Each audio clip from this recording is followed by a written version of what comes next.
What's up, everybody? Marvel Cross 316 back with another comic book flashback. Today we are looking at the Avengers issue number 8. This issue came out in September of 1964, and today we are looking at the first appearance of Kang the Conqueror.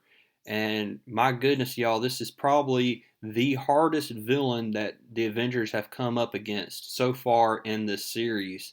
So let's go ahead now and get started with this issue. We have a lot to unravel here, just trying to figure out who exactly Kang the Conqueror is. And so let's go ahead now, get started. But before we get started, go ahead and give this video a like and subscribe if you have not. And let's go ahead and get started. This issue is brought to you by Stan the Man Lee, who wrote this issue, illustrated by Jack Kirby, inking by Dick Ayers, and the lettering by Sam Rosen. And we begin today's issue off with a bang here, as the Avengers are going to have to answer the call from the Pentagon. It's a red alert meeting. And I mean, all the cops are trying to hold back the Avengers here. I mean, this is an urgent call from the Pentagon, so something majorly is going on here. And we can know for certain that it's because of Kang the Conqueror as we continue to look at this issue. So they're going to meet at Anthony Stark's house of, basically it's a mansion here. We know that Anthony Stark, who's actually Tony Stark, Anthony Stark is his first name, but Tony is the name that he goes by. They're meeting at his mansion. They're going to be answering the Pentagon's red alert meeting. So they're all in the Avengers HQ here, and we see that Captain America is going to be the one that is going to be controlling this meeting today, as they switch who's going to be in control of the meeting every time that they do this. Last time it was Giant Man. This time Captain America is going to be answering the call. So we see that they have to set up all the controls and everything so that no one will pry in on their conversation. So sooner or later, as we see, they get a split second basically contact information from the Pentagon, and the Pentagon is basically letting the Avengers see this video footage of a unidentified flying object, this UFO flying out of nowhere, 1400 hours today, and basically with its ray basically caused the ground to become smooth glass. And I mean, it covered up a mile of a ground here. So a bunch of troops were wondering who exactly is this and what the heck is going on. So they get all the tanks involved, and the Avengers are looking on.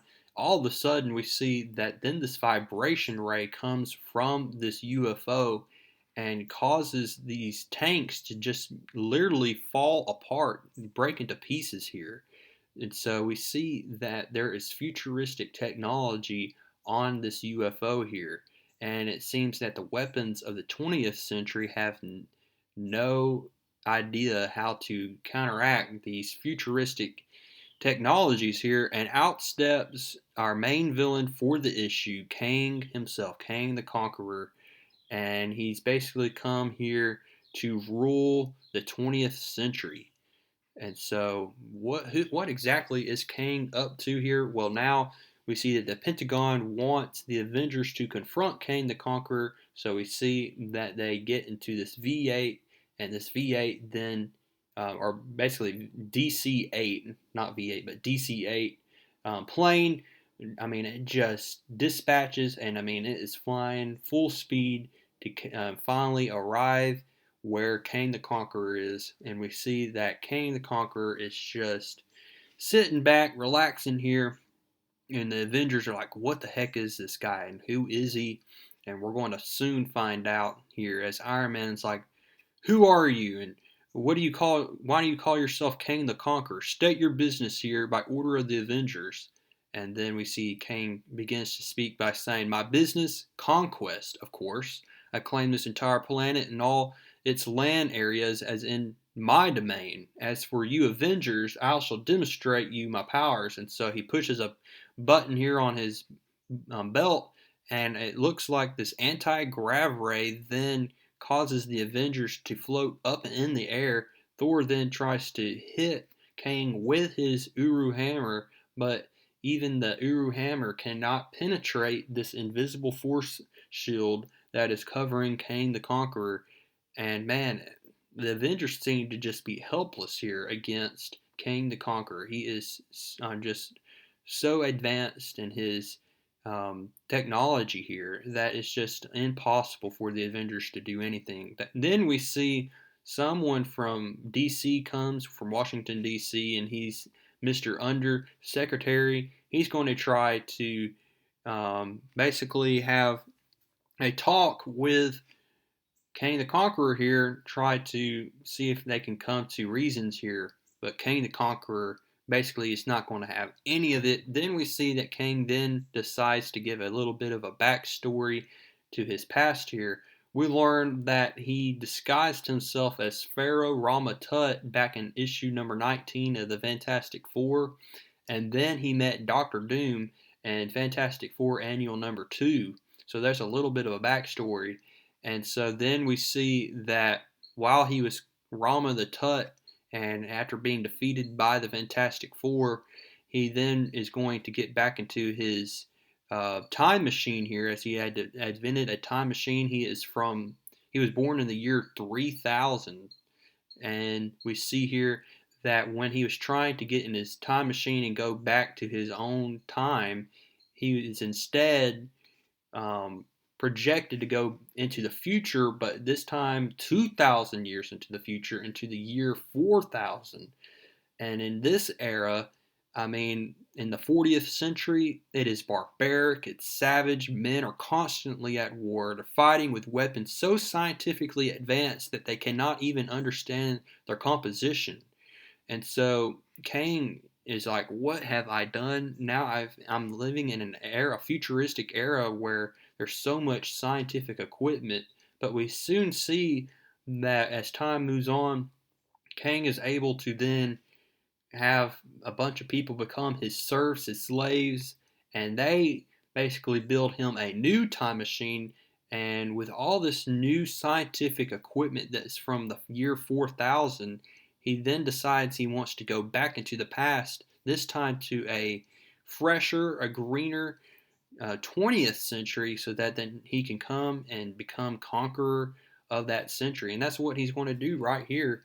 And the Avengers are going to try to stop him here. We see that Giant Man then grows to his max capacity to try to fight Kang the Conqueror. But Kang, again, has all this different kind of power and shocks Giant Man, causing Giant Man to fall to the ground. Thor is going to then try to get into the fray, try to stop him once again.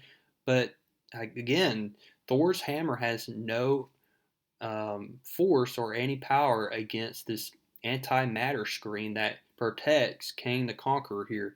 So how is Kang the Conqueror going to be defeated here, or is he going to be defeated? We see that then the Wasp is going to try to get inside the helmet of Kang the Conqueror, but all of this stuff is just so beyond her understanding. We see that then Kang grabs a hold of the Wasp, but then we see that Giant Man is able to use her antenna to bring her back to normal size. Captain America causes Kang to then fall to the ground thanks to Captain America's shield, so it seems that Kang is brought to his knees at last, but we see that Kang is going to then push another button, causing the Avengers to then float into Kang's own UFO, his own spaceship, and it causes all of the Avengers to then become paralyzed. They're paralyzed under this beam, and this is very important because this is going to have a big strain on Tony Stark's heart, as we know that Tony Stark has a weak heart. And so while all this is taking place, we see that the secretary's like, you can't do this. And Kang's like, oh, yes, I can. And you have 24 hours to basically have all of the world leaders come together, or I will destroy this entire planet and start afresh with a new world. And so we see here that Kang leaves them pretty much no choice here. While all the Avengers are on the ship, the Wasp and Rick Jones were the only two left that were able to get away. And so the Wasp is going to go back to basically Henry Pym's laboratory here to find a weapon that can defeat Kang, while Rick Jones is going to gather the Teen Brigade so that they can free the Avengers from Kang's own ship. So we see that all the world leaders come together to agree to stop Kang, and everybody's looking out. I mean, this is pretty much the biggest event that's taken place so far in this series, as Kang is just pretty unstoppable. We see that Rick Jones and his Team Brigade confronts Kang, and they basically say that they want to join Kang. So a bunch of basically the Team Brigade are able to go up into the ship. So they all go into the ship. They're trying to search for the Avengers, while we see that Kang is looking on, just monitoring the situation. And we see that Kang wants the Team Brigade to bring this energy source from the year 4000, but while they're being beamed back to the ground, they drop the energy source and it starts to leak out. He said, "You bunch of clods, what have you done?" And so while Kang is distracted trying to uh, get the energy back into this, basically the capsule here, the rest of the Team Brigade is trying their best to figure out where the Avengers are at. They finally come across this ticking noise coming from this wall, so they press a bunch of buttons. They don't know what's going on, but the buttons work, causing the rays to get off of the Avengers. We see that Don Blake taps his cane, turns back to Thor. Thor is set free. All the Avengers are set free, and even Iron Man. But Iron Man is the only one that is still weak, as the Avengers don't know that Iron Man is Tony Stark, but Tony Stark is not going to tell them that. So Iron Man is trying to catch his breath, trying to regain his energy. Back at Henry Pym's office here, we see that she comes across this weapon that Tony Stark and Henry Pym have been working on together, and she thinks that this weapon will be able to stop Kang. And so she's going to have a little bit of help carrying this, so she has Henry Pym's ants fly this gun here, this big energy gun that's going to basically stop Kang. So while Kang is trying to fix the capsule, we see that the Avengers are right behind him, and this time they're going to get into the final fight here. And we see that once again, Kang has so many weapons up his sleeve, so many different moves in his arsenal, that the Avengers just don't know what to do. But we see that the Wasp arrives at the best time possible. She gives Giant Man this gun here, this weapon that will allow Giant Man to then attack Kang the Conqueror with this. So we see that Thor continues to pound away at that anti-gravity screen, causing a hole to then break loose. Then we see that Giant Man then uses the gun on Kang, causing Kang's own suit to basically disintegrate or just self-destruct all the weapons in his suit. That's what powered Kang here, was his suit. And we see that there was like an acid within that gun causing a big decay in the fabric of his suit. But we even see that Kang still has moves up his sleeve. He reaches out his hand, and a neutrino missile that's harmless to him but fatal to others is immediately released. But we see that then Iron Man uses his repulsor rays to cause the missile to float into the air, and it self-destructs in the air. So Iron Man was successful. Then Giant Man uses that weapon on Kang's ship. So then the weapons on Kang's ship is useless. Kang is now trapped in the middle, and the only weapon he has left to use is his greatest weapon, which is radioactivity. So it comes from his own helmet. Captain America's like, "Get behind me, y'all." So Captain America is basically trying to protect everybody with his shield. The shield is absorbing the radioactivity, and then Thor's Uru hammer also, it basically retracts and causes the radioactivity to then go to Kang. Kang begins to absorb the radioactivity, and he's like, "I got to get out of here." And so he floats back into his ship and then teleports and gets out of the 20th century. And so that is how the Avengers are able to defeat Kang in this issue. But we are certain that Kang will probably return in future issues, but the Avengers will be ready whenever he does return. And so I hope you like this first appearance of Kang. He's pretty unique, and I'm sure that we will see him in future issues. So next time we'll be looking at issue number 9. I hope to see you there. And until next time, keep reading comics.